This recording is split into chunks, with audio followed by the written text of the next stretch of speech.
नमस्कार, मैं हूं विजय श्री और स्वागत है आपका सियासत नगरी में। झारखंड विधानसभा चुनाव 2024 में सरायकेला सीट पर सबकी नजरें टिकी हुई है। इसका मुख्य कारण है पूर्व मुख्यमंत्री और झारखंड मुक्ति मोर्चा झामुमो के वरिष्ठ नेता चंपई सोरेन का भारतीय जनता पार्टी में शामिल होना। चंपई सोरेन का भाजपा में जाना इस सीट को और भी महत्वपूर्ण बना रहा है।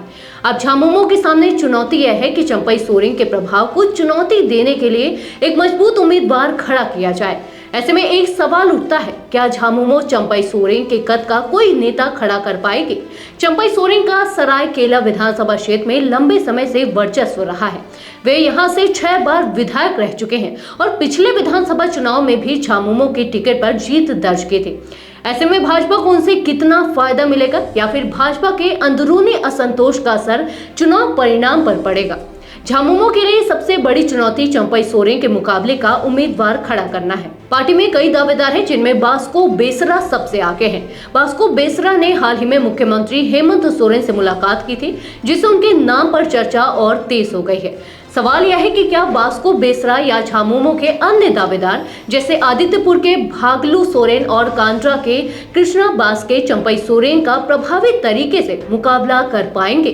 क्या चंपई सोरेन को टिकट देना सही कदम होगा? चंपई सोरेन के भाजपा में आने से पार्टी के कई स्थानीय नेता नाराज हैं। ये नेता पिछले कई सालों से क्षेत्र में सक्रिय थे और टिकट की उम्मीद कर रहे थे। अगर भाजपा चंपई सोरेन को टिकट देती है तो पार्टी के अंदरूनी असंतोष का क्या असर होगा? कैसे भाजपा के लिए जीत की राह मुश्किल हो सकती है? ये देखना दिलचस्प होगा कि पार्टी इस असंतोष से कैसे निपटती है। वही अब जानते हैं कि हेमंत सोरेन का क्या होगा अगला कदम।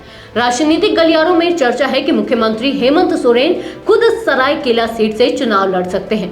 हालांकि वे पहले से ही साहिबगंज जिले की बरहेट सीट से विधायक हैं और 2019 में उन्होंने दुमका सीट से भी चुनाव लड़ा था। अगर वे इस बार सरायकेला से चुनाव लड़ते हैं तो मुकाबला और भी दिलचस्प हो जाएगा। ऐसे में सवाल यह है कि क्या हेमंत सोरेन इस चुनौती को स्वीकार करेंगे और सरायकेला से भी मैदान में उतरेंगे? यह देखना दिलचस्प होगा।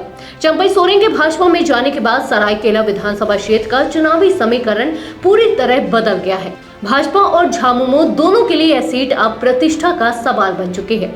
जहां भाजपा को अपने आंतरिक असंतोष से निपटना होगा, वहीं झामुमो को एक प्रभावशाली उम्मीदवार खड़ा करना होगा। इस पूरे परिदृश्य में सबसे बड़ा सवाल है, क्या चंपई सोरेन भाजपा को जीत दिला पाएंगे या हेमंत सोरेन और झामुमो उन्हें कड़ी टक्कर देंगे? आखिरकार यह चुनाव सरायकेला के राजनीतिक भविष्य को किस दिशा में ले जाएगा, यह देखने लायक होगा। तो ये थी हमारी आज की एक खास रिपोर्ट। ऐसी ही राजनीतिक खबरों के लिए जुड़े रहिए सियासत नगरी के साथ। तब तक के लिए धन्यवाद।